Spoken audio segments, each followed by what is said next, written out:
నమస్కారం, welcome to 1 news. ముందుగా headlines చూద్దాం.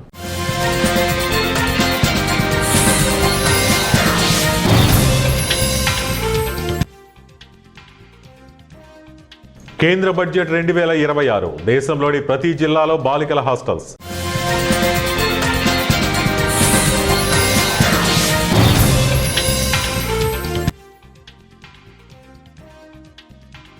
అంబటికి సినిమా చూపిస్తాం, కేంద్ర మంత్రి 24 గంటల డెడ్ లైన్.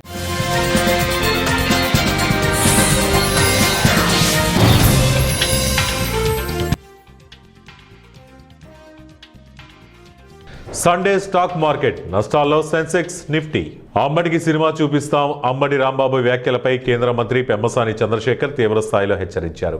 అంబటి బరితెగించి ముఖ్యమంత్రి చంద్రబాబును దుర్మార్గమైన భాషతో కించపరిచారని, ఇప్పటి వరకు తాము సహనంతో ఉన్నామని పేర్కొన్నారు. ఇప్పటి నుంచి మీకు నిజమైన సినిమా చూపిస్తాం, 24 గంటల్లో ట్రీట్మెంట్ ఎలా ఉంటుందో తెలుస్తుందంటూ ఘాటు వ్యాఖ్యలు చేశారు. చట్ట ప్రకారమే బరితెగించిన వారికి గుణపాఠం చెబుతామని పెమ్మసాని స్పష్టం చేశారు. ముఖ్యమంత్రి చంద్రబాబును అత్యంత అసభ్యంగా వైసీపీ నేత మాజీ మంత్రి అంబటి రాంబాబు దూషించాడని కేంద్ర మంత్రి పెమ్మసాని చంద్రశేఖర్ ఆరోపించారు. ఈ సందర్భంగా ఆయన మీడియాతో మాట్లాడుతూ రాష్ట్రంలో అలజడి సృష్టించేందుకు వైసీపీ నేతలు రెచ్చగొట్టే వ్యాఖ్యలు చేస్తున్నారన్నారు. ముఖ్యంగా అంబటి రాంబాబు బరితెగించి మాట్లాడారు. అత్యంత దుర్మార్గమైన భాషతో చంద్రబాబును కించపరిచారన్నారు.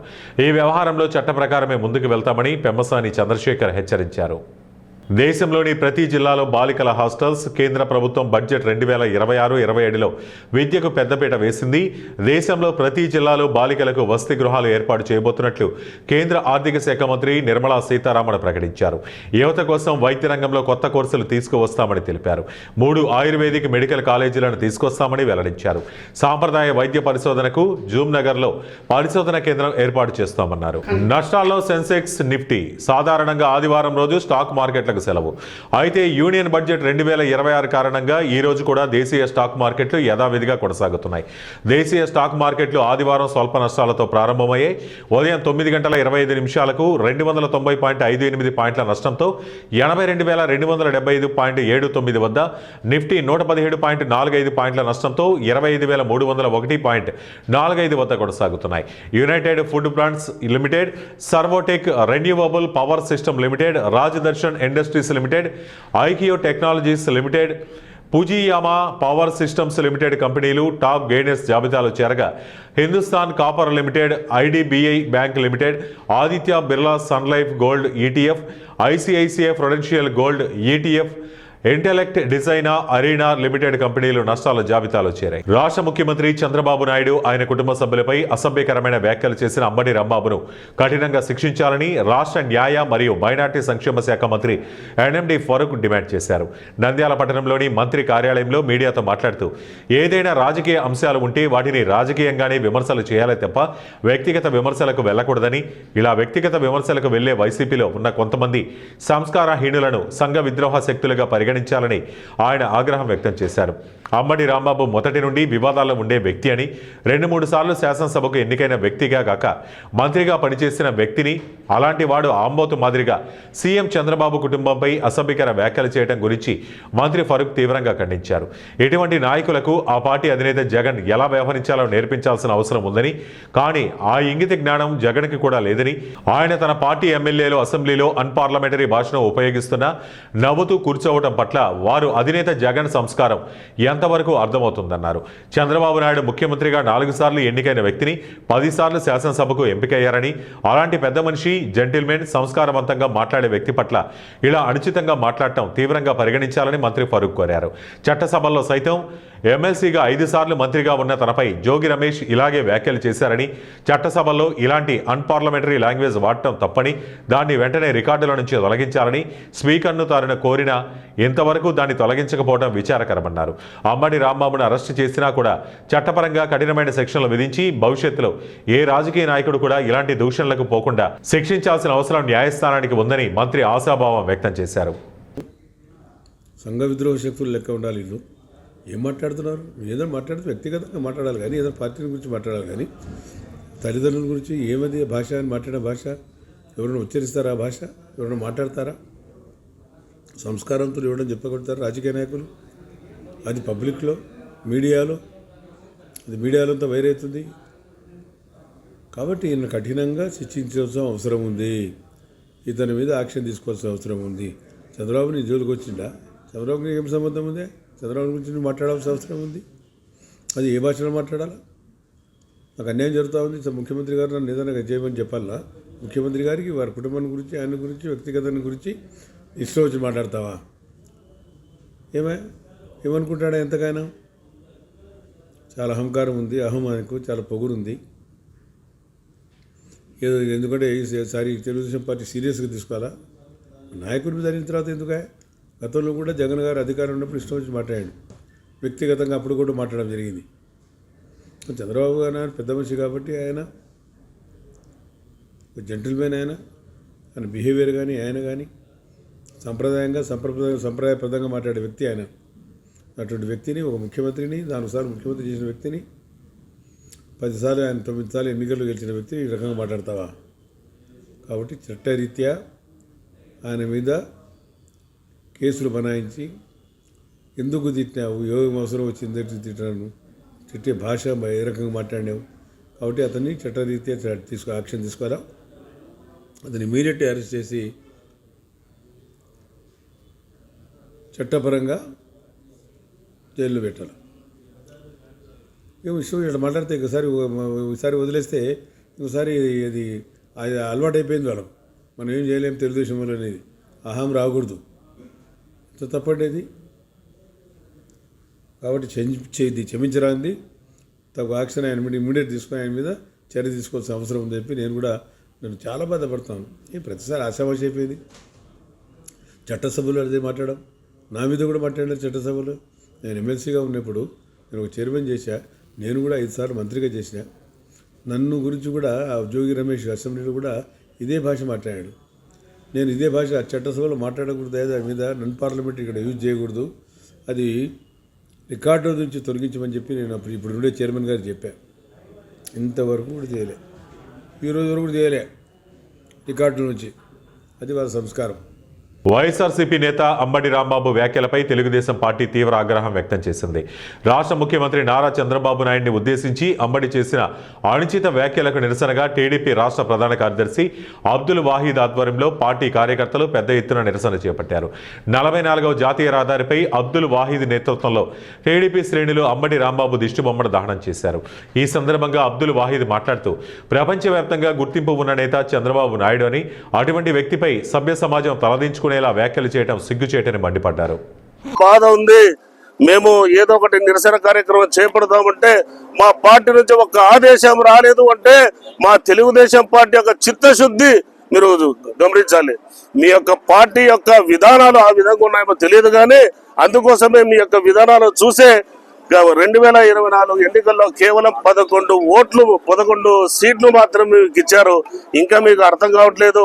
రాబోయే ఎన్నికల్లో సింగిల్ డిజిట్ కూడా మీకు రాదు అని చెప్పేసి ఈరోజు మేము గంటాపదంగా చెబుతున్నాం. ఒక్క సీటు కూడా రాదు మీకు.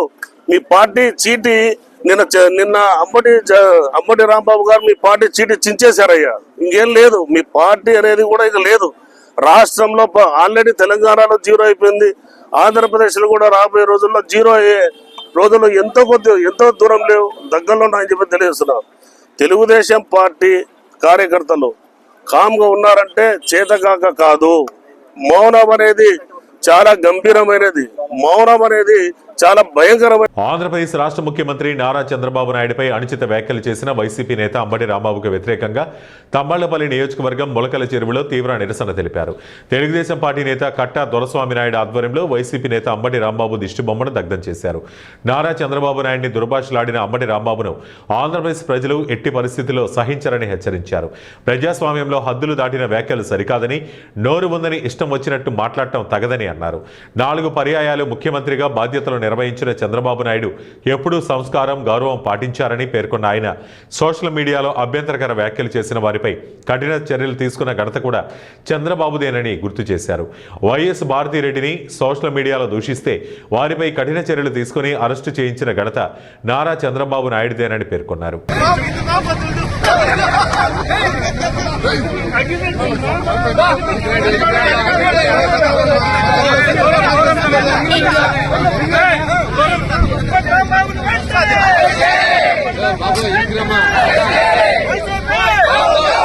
హైదరాబాద్ పాత బస్తీ ఐఎస్ సదన్ చౌరస్తా వద్ద సామా సుందర్రెడ్డి ఆధ్వర్యంలో బీఆర్ఎస్ పార్టీ శ్రేణులు భారీగా ధర్నా నిర్వహించారు. ఈ సందర్భంగా సీఎం రేవంత్ రెడ్డిపై తీవ్ర విమర్శలు గుప్పించారు. కేసీఆర్ను ముట్టుకుంటే రాష్ట్రం అగ్నిగుండంగా మారుతుందని హెచ్చరించారు. ధర్నా సందర్భంగా సీఎం రేవంత్ రెడ్డిని ఉద్దేశించి కేసీఆర్ జోలికి వస్తే తెలంగాణ ప్రజలంతా ఏకమై ఎదుర్కొంటారని బీఎస్ఆర్ నేతలు స్పష్టం చేశారు. తెలంగాణ తెచ్చిన పెద్దలు కేసీఆర్ గారికి నోటీసులు ఇచ్చి ఇబ్బంది పెడుతున్న కాంగ్రెస్ గవర్నమెంట్ మీద ఈరోజు నిరసనగా ఈ ఐఎస్ఎస్ చౌరస్తా మీద మేమందరం కూడా నిరసన తెలుపుతున్నాము. అలాగే అందరు కార్యకర్తలు కూడా అందరూ కూడా టీఆర్ఎస్ భవన్కి పోయి, ఎందుకంటే గతంలో జరిగిన టెలిఫోన్ ట్యాపింగ్కి ముఖ్యమంత్రికి ఏం సంబంధం అని మేము కూడా అడగడం జరుగుతుంది. ఎందుకంటే కావాలని కాంగ్రెస్ గవర్నమెంట్ ప్రతి ఒక్క టీఆర్ఎస్ నాయకులను అందరూ కూడా ఇబ్బంది పెట్టడం జరుగుతుంది. అందుకే ఈరోజు తెలంగాణ రాష్ట్రంలో ప్రతి ఊరిలో, ప్రతి గ్రామంలో, ప్రతి బస్తీలో కూడా ఈరోజు నిరసన తెలుపుతూ కేసీఆర్కి అండగా మేమందరము ఉంటామని. మాజీ మంత్రి వైసీపీ నాయకుడు అంబటి రాంబాబు దిష్టిబొమ్మతో శవయాత్ర నిర్వహించి అంబటి రాంబాబు దిష్టిబొమ్మను టీడీపీ శ్రేణులు దగ్ధం చేశారు. టీడీపీ అధినేత నారా చంద్రబాబు నాయుడుపై చేసిన అనుచిత వ్యాఖ్యలకు నిరసనగా జంగారెడ్డిగూడెం మండలం దేవులపల్లిలో టీడీపీ శ్రేణులు బగ్గుమన్నాయి. మండల టీడీపీ అధ్యక్షులు కుక్కల మాధవరావు ఆధ్వర్యంలో దేవులపల్లి ప్రధాన రహదారిపై భారీ నిరసన కార్యక్రమం నిర్వహించారు. ఈ సందర్భంగా అంబటి రాంబాబు ఫోటోలను చెప్పులతో కొట్టి కబడ్దార్ అంబటి రాంబాబు అంటూ భారీ ఎత్తున నిరసన తెలియజేశారు.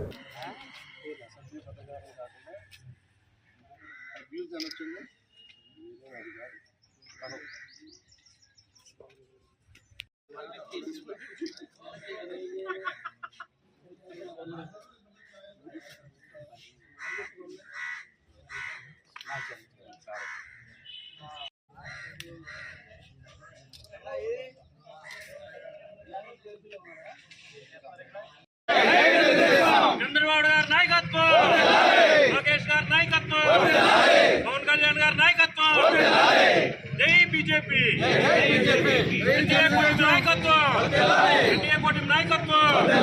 ధనవంతులు పేదవారికి సహాయం చేయాలని కర్నూలుకు చెందిన ప్రముఖ గ్యాస్ట్రో ఎంట్రాలజీ వైద్యులు శంకర్ శర్మ తెలిపారు. కర్నూలులోని బుధవారపేట స్లమ్ ఏరియాలో పేద చిన్నారులకు డాక్టర్ శంకర్ శర్మ తన సొంత నిధులతో క్రీడా సామగ్రి అందజేశారు. బుధవారపేట పార్కులో నిర్వహించిన ఈ కార్యక్రమంలో డాక్టర్ శంకర్ శర్మ మాట్లాడుతూ బుధవారపేటలో నిరుపయోగంగా ఉన్న ఖాళీ స్థలంలో సుందరమైన పార్క్ ఏర్పాటు చేయడంలో మంత్రి టీజీ భరత్ కృషి ఎంతో ఉందన్నారు. పార్కు అభివృద్ధికి తన వంతు కృషి చేస్తారని హామీ ఇచ్చారు. విద్యార్థులు క్రీడల్లో పాల్గొంటే మంచి భవిష్యత్తు ఉంటుందన్నారు. కర్నూలు క్రీడాకారులు అంతర్జాతీయ స్థాయిలో రాణించాలని ఆయన కోరారు. ఈ కార్యక్రమంలో రామాంజనేయులు, పామన్న తదితరులు పాల్గొన్నారు. అప్లికేషన్ ఇచ్చినప్పుడు కూడా ఎవరు కూడా చాలా వరకు స్పందించలేదు. తర్వాత అందరి యొక్క సహకారంతో కూడా మేము కార్పొరేటర్ అయినాక, కార్పొరేటర్ కాకముందు ఇక్కడ 2016లో 50 లక్షలు గుంత పూడ్చడానికి 40 అడుగుల లోతు, ఇది సుమారు 35-40 అడుగుల లోతు గల గుంత. ఇది ఆ గుంతని పూడ్చడానికి గతంలో ఉన్నటువంటి టీజీ వెంకటేష్ గారు ఎంపీగా ఉన్నప్పుడు 50 లక్షలు శాంక్షన్ చేయడం జరిగింది. అప్పుడు ఉన్నటువంటి కమిషనర్ రవీంద్రబాబు గారు, అదేవిధంగా తర్వాత మరి మొన్న మంత్రి టీజీ భరత్ గారు వచ్చిన తర్వాత కూడా మనకు 70 లక్షలు కూడా ఇక్కడ శాంక్షన్ చేయడం జరిగింది. వారికి కూడా ఉపయోగపడేటట్టు చేయాలి. పెద్ద పెద్ద స్టేడియంకి రాలేరు, తర్వాత గ్రౌండ్స్ అన్ని కుచించకపోయినాయి. ఉన్న ఇంత స్లమ్ ఏరియాలో ఇంత పెద్ద క్రీడా మైదానం ఉండటం చాలా సంతోషం. అయితే వీటికి ఆడుకోవడానికి లేవు అని చెప్పినప్పుడు మనకు వెంటనే గుర్తొచ్చారు డాక్టర్ శంకర్ శర్మ గారు. ఈ జిల్లాలో చాలా చోట్ల నగరంలో వారానికి 2 వారాలకు ఒకసారి మనకు క్రీడలకి స్పాన్సర్ చేస్తూ చేయూతనిస్తున్నారు. ఈ నగరంలో చేయూతనిస్తున్న వారు చాలా తక్కువ. ఆ తక్కువ ఉన్న వాళ్ళలో మన శంకర్ శర్మ కూడా ఒకరని తెలియజేయటం నేను చాలా సంతోషిస్తున్నా. అలాగే మంత్రి టీజీ భరత్ గారు, టీజీ వెంకటేష్ గారి సహకారం ఎంతలో ఉంటుంది ఈ ప్రాంతానికి సంబంధించి. మన పామన్న గారు వీళ్ళందరూ కూడా ఇక్కడ జేబీ సంస్థ వాళ్ళు కూడా ఇక్కడ ప్రైవేటుగా ట్యూషన్స్ చెప్పి దగ్గర ఒక 200 మందికి ఉచితంగా ట్యూషన్ చెప్పిస్తున్నారు సార్ ఈ స్లమ్ ఏరియాలో ఉన్న పిల్లలకి. ఈ రకంగా క్రీడలు ఎంతో కొంత సహాయము చేస్తూ పోతే సహాయం చేసిన వాడికి, చేయించుకున్న వాడికన్నా చేసిన వాడికి ఎక్కువ ఆనందం ఉంటుంది. పలానా రోజు పలానా చోట ఈ సహాయం చేశారు. శ్రీ టీజీ వెంకటేష్ గారు, శ్రీ టీజీ భారత్ గారు, మినిస్టర్ గారు వాళ్ళు ఫండ్స్ అలా చేపించి ఇక్కడ ఉండే లీడర్స్ చాలా కమిట్మెంట్తో, డివోషన్తో, డెడికేషన్తో, చాలా పోరాటాలతో, సంతకాలు అందరితో సేకరించి పోయి ఈ ఈ మురికి గుట్టను ఒక అందమైన ఒక మైదానంగా తీర్చిదిద్దడం అంటే వాళ్ళ వెనక కృషి, పట్టుదల, దీక్ష, అకుంఠిత దీక్ష ఎంత ఉందో మనం ఊహించుకోవచ్చు. నేను కూడా ఒక 1 year బ్యాక్ ఎప్పుడు రామంజలి పిలిచినప్పుడు ఇక్కడికి వచ్చాను. వచ్చినప్పుడు చూస్తే ఇక్కడ ఏం లేదు, నిజంగా కూడా చాలా మురికివాడలాగా. మేడారం సమ్మక్క సారళమ్మ మహాజాత్ర ఈ ఏడాది అత్యంత ఘనంగా చరిత్రలో నిలిచిపోయే విధంగా విజయవంతంగా ముగిసిందని రాష్ట్ర పంచాయతీరాజ్, గ్రామీణాభివృద్ధి, మహిళా శిశు సంక్షేమ శాఖ మంత్రి దనసరి అనసూయ సీతక్క తెలిపారు. కోట్లాది మంది భక్తులు ఎలాంటి అసౌకర్యాలు ఎదుర్కోకుండా తల్లులను ప్రశాంతంగా దర్శించుకోవటం ప్రభుత్వ యంత్రాంగం సాధించిన విజయంగా మంత్రి పేర్కొన్నారు. తల్లుల వనప్రవేశం అనంతరం మేడారంలోని మీడియా సెంటర్లో మంత్రి దనసరి అనసూయ సీతక్క మీడియా సమావేశం ఏర్పాటు చేశారు. ఈ సందర్భంగా మంత్రి దనసరి అనసూయ సీతక్క మాట్లాడుతూ జాతర నిర్వహణకు ముందే రూపొందించిన సమగ్ర ప్రణాళికలు, స్పష్టమైన వ్యూహాలు, శాఖల మధ్య సమన్వయంతో చేపట్టిన ఏర్పాట్లు పూర్తి స్థాయిలో ఫలించాయని తెలిపారు. రవాణా సౌకర్యాలు, వైద్య సేవలు, త్రాగునీటి సరఫరా, పారిశుద్ధ్య ఏర్పాట్లు, విద్యుత్, అగ్నిమాపక, పోలీసు భద్రత వంటి అన్ని విభాగాల సమన్వయంతో పనిచేయడం వల్ల జాతర ఎక్కడ అంతరాయం లేకుండా సాగిందని చెప్పారు. జరుగుతుందని కూడా మరి జ్యోతిష్యాలు చెప్పుకుంటా తప్పుడు ప్రచారం చేశారు. కాబట్టి ఇక్కడ ఉన్నటువంటి సోదరులు కూడా ఎందుకు జరుగుతుంది ఇట్లా ఈ దేవుళ్ళ మీద అనేది అర్థం చేసుకోవాల్సిన అవసరం ఉందని తెలియజేస్తూ ఉన్నాం. ఈ 4 రోజుల మహాఘట్టంలో మరి బుధవారం గద్దెల మీదకి రావడం కొద్దిగా ఆలస్యమైనా, ఎందుకంటే 3 దేవతలు 3 ప్రాంతాల నుంచి రావడం, పగడిద్దరాజు పూనుగండ్ల, కొండాయి నుంచి మరి గోవిందరాజు కన్నపల్లి నుంచి సారలమ్మ, కొంత లేట్ అయినా మరి తెల్లారి సమ్మక్క తల్లిని మరి ముందస్తుగానే కొంత ఇబ్బంది లేకుండా ఫాస్ట్గానే ప్రజల ముందు అంటే వనం నుంచి జనంలోకి తీసుకురావడం జరిగింది. మరి నిన్నటి వరకు కూడా అంతా బాగుంది, దర్శనాలు బాగున్నాయి, అన్నీ బాగున్నాయి అనే దాన్ని కొంతమంది వచ్చి పోయిన తర్వాత ట్రాఫిక్ విషయంలో అదొక్కటి తప్ప ఎంటైర్ జాతర నిర్వహణ కోసం పనిచేసినటువంటి ప్రతి ఒక్కరికి కూడా పేరు పేరున ధన్యవాదాలు. ఎవరైనా కుటిల శక్తులు ఎక్కడైనా కావాలని చేసుంటే అది ఆ దేవునితో కూడా రాజకీయాలు చేస్తే ఇంకా ఆ దేవుడే చూసుకుంటాడు. కానీ మేమైతే మనస వాచ కర్మేణ చిత్తశుద్ధితో, భక్తితో, భావోద్వేగంతో మరి అన్ని రకాలుగా మరి చెమటోడ్చి ఆ ఎంటైర్ మా ప్రభుత్వం కానీ మా ప్రభుత్వ అధికారులు కానీ మేము కానీ పనిచేయడం జరిగింది. నిన్న చిన్నగా దానికి కూడా మేము చింతిస్తూ ఉన్నాం. ఎందుకంటే అన్ని రోడ్లు వెడల్పు చేయగలిగినాం, కానీ తాడువాయి ఆ రోడ్డు వైల్డ్ లైఫ్లో ఉండడంతో కొన్ని ఇబ్బందులు వస్తున్నాయి. భవిష్యత్తులో అది కూడా రాకుండా. మెదక్ జిల్లా నర్సాపురం నియోజకవర్గంలోని మాసాయిపేట మండల కేంద్రంలో బీఆర్ఎస్ మండల అధ్యక్షుడు మధుసూదన్ రెడ్డి ఆధ్వర్యంలో పార్టీ నాయకులు, కార్యకర్తలు, అభిమానులు కాంగ్రెస్ ప్రభుత్వానికి వ్యతిరేకంగా భారీ ర్యాలీ నిర్వహించారు. ఈ సందర్భంగా వారు మాట్లాడుతూ ప్రజాస్వామ్యాన్ని కాలరాస్తూ ప్రతిపక్షాలను అణిచివేసే ప్రయత్నాలు చేస్తున్న కాంగ్రెస్ ప్రభుత్వ వైఖరిని తీవ్రంగా ఖండించారు. అక్రమ కేసులను వెంటనే ఉపసంహరించుకోవాలని డిమాండ్ చేశారు. ర్యాలీలో పెద్ద సంఖ్యలో బీఆర్ఎస్ శ్రేణులు పాల్గొని నినాదాలు చేశారు. మహిళలకు వచ్చేసి పెన్షన్లు 2000 పెన్షన్లు కానీ ఇతర కార్యక్రమాలు అన్నీ, కళ్యాణ లక్ష్మి, షాదీ ముబారక్ కూడా ఇవన్నీ తెలంగాణ రాష్ట్రంలో వెనుకబడిన వర్గాలకు చెందాలని చెప్పేసి ఒక దృఢ సంకల్పంతో ముందుకు పోయినటువంటి నాయకుడు. కాబట్టి ఈరోజు ఆయనను ఇబ్బంది పెట్టాలి. ఎందుకంటే ప్రజలలో ఇప్పటికి కూడా వారి పరపతి తగ్గలేదు, ఇంకా ఉన్న పరపతి. ఏదో రకంగా ఆయనను మాయ చేసి లేకుంటే ఏదో ఇబ్బంది పెట్టి పోలీసు వాళ్ళతోని అరెస్ట్ చేయించేసి ప్రజలలోనూ భయప్రాంతులకు గురి చేయాలని చెప్పేసి ఒక నాటకం ఆడుతున్నట్టు ఈ కాంగ్రెస్ ప్రభుత్వం ఎన్నటికీ నిలబడది. ఎందుకంటే ప్రజల గుండెల్లో కంపల్సరీ ఉన్నది. ఈ రోజు ఆయన ఎందుకు అడ్డుకున్నాడు అంటే ఇవి స్వార్థ రాజకీయ కాకపోతే ఏమన్నటువంటి మంచి రాజకీయాలుగా కనబడుతున్నాయా? కాబట్టి ఇవన్నీ కూడా ప్రభుత్వం దృష్టిలో వాళ్ళు చేసేటి అన్ని లంగాలే అంటారు. నేనైతే పునః చెప్తున్నా. ఎందుకంటే ఈ పనులని మనం చేసేటి మంచిగా చెడా, ప్రజలలో చెడేంది మంచి ఏందని కూడా వాళ్ళు గుర్తిరగాలి. అది లేకుండా మేము చేసేదే రాజ్యం, మేమే నియంత్రణ అనుకుంటున్నాము. ఆ నియంత్ర పాలన అనేది పోతుంది. ఎవరు ఎంతో మంది పోయారు, ఈ ఏమంటారు రాజ్యం ఏర్పడిన తర్వాత వచ్చిన తర్వాత ఎంతో మంది ఏర్పడ్డారు, ముఖ్యమంత్రులు పోయిరు. అయినాక కూడా నువ్వు వచ్చినావు, నీ అదృష్టం బాగున్నది ఏమో 420 హామీలు ఇచ్చినావు. 420 హామీలు ఇచ్చి ఇలా రాజ్యాధికారం చేపట్టినావు. అయినా నువ్వు ఏం చేయాలి? ఇంకో 5 ఏళ్ళు మంచి చేయాలంటే ఏం చేయాలి? ఇచ్చిన హామీలు నెరవేర్చాలి, రైతులకు కానీ విద్యార్థులకు కానీ సంపన్న వర్ణాల వార్తలు ముగించే ముందు ముఖ్యాంశాలు మరోసారి.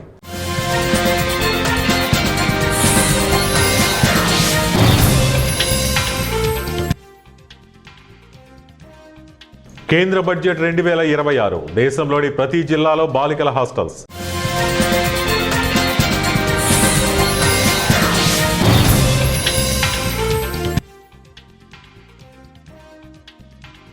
అంబటికి సినిమా చూపిస్తాం, కేంద్ర మంత్రి 24 గంటల డెడ్ లైన్.